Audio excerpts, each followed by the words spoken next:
حدیث میں بھی دیکھا ہے اور قرآن میں بھی یہود کے اوپر قیامت تک کے لیے لعنت بھیجوا دی گئی ہے اور ان کو ایسا قرار دیا اس طرح کی. اور اس کے بعد لیکن آج کل کے دور میں جو ہم دیکھتے ہیں کہ یہود کو اتنا غلبہ حاصل ہو رہا ہے اور مسلمان بالکل نیچے چلے جا رہے ہیں.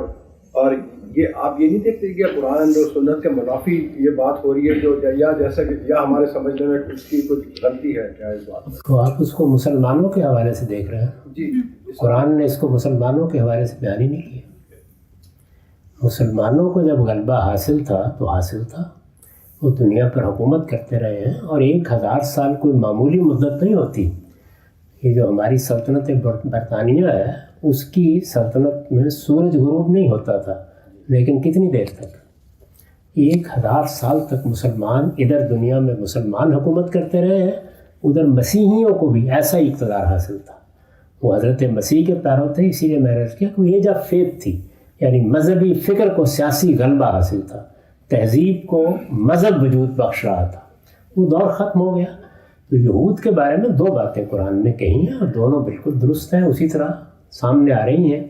ایک یہ کہ ان کو موقع دیے جائیں گے، وہ سر اٹھائیں گے اور وقتاً فوقتاً ان کی پیٹھ پر عذاب کا تازیانہ برستا رہے گا. اس میں موقع دینا ضروری ہے، ورنہ تو ایک ہی بار مار دیے جائیں. پھر یہ بتایا ہے کہ ہم نے ان کے لیے جلاوطن ہونا لکھ دیا ہے، ایک جگہ سے دوسری جگہ، دوسری سے تیسری، تیسری سے چوتھی جگہ. تو یہ ان کے ساتھ عمومی معاملہ ہے.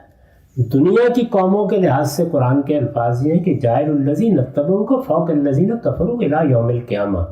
قیامت تک مسیحیوں کو غلبہ حاصل ہوگا. وہ حاصل ہے. دنیا میں اس وقت مسیحی اقوام حکومت کر رہی ہیں اور انہی کے بل پر وہ کھڑے ہیں.